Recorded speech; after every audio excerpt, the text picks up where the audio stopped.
ભરૂચ નગરમાં વિકાસના કાર્યોનો ધમધમાટ જોવા મળી રહ્યો છે ત્યારે નગર સેવા સદનના વોર્ડ નંબર 11માં આવેલા દાંડિયા બજારથી પાયોનીર સ્કૂલને જોડતા માર્ગના કાર્યનું ખાતમુહૂર્ત કરવામાં આવ્યું હતું। આ સાથે જ વોર્ડ નંબર 11માં વિકાસના કુલ 9 કામોના ખાતમુહૂર્ત અને લોકાર્પણ કરવામાં આવ્યા હતા। રૂપિયા 1.75 કરોડના ખર્ચે વિકાસના વિવિધ પ્રકલ્પો નિર્માણ પામશે। ખાતમુહૂર્ત સમારોહમાં ભરૂચના ધારાસભ્ય રમેશ મિસ્ત્રી, નગર સેવા સદનના પ્રમુખ વિભૂતિ યાદવ સહિતના પદાધિકારીઓ, સ્થાનિક નગરસેવકો અને સ્થાનિકો ઉપસ્થિત રહ્યા હતા।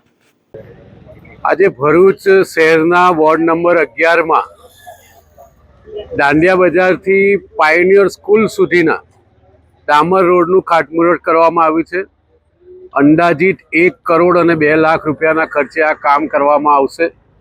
સાથે સાથે બીજા 7 જેટલા કામો મુખ્યત્વે પાનખાડી વિસ્તારમાં સીસી રોડ, જૂની કોર્ટથી શંકરાચાર્ય મઠ સુધીનો પેવર બ્લોકનો માર્ગ અને આ સિવાયના વોર્ડ નંબર 5ના અન્ય 5 રસ્તાઓ જે પેવર બ્લોકના છે, આમ કુલ મળીને 1 કરોડ અને 75 લાખ રૂપિયાના 9 જેટલા કામોનું ખાતમુહૂર્ત કરવામાં આવ્યું છે।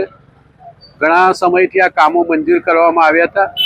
આ વિસ્તાર જ્યાં આ રસ્તાના કામો થવાના છે, બધા લોકો સાથે સંકલન કરીને, સરકારના બધા વિભાગોનું સંકલન કરીને હવે કામની અનુકૂળતા ઊભી થઈ છે। એટલે આજે વોર્ડ નંબર 11ના 4 નગરપાલિકાના સભ્યોની ઉપસ્થિતિમાં, નગરપાલિકાના પ્રમુખ શ્રી વિભૂતિબાની વિશેષ ઉપસ્થિતિમાં, ભરૂચ શહેરના અન્ય નગરપાલિકાના સભ્યો, ચેરમેનો બધાની હાજરીમાં અને વોર્ડ નંબર 11ના તમામ વિસ્તારના આગેવાનોની ઉપસ્થિતિમાં આ રોડનું ખાતમુહૂર્ત કરવામાં આવ્યું છે।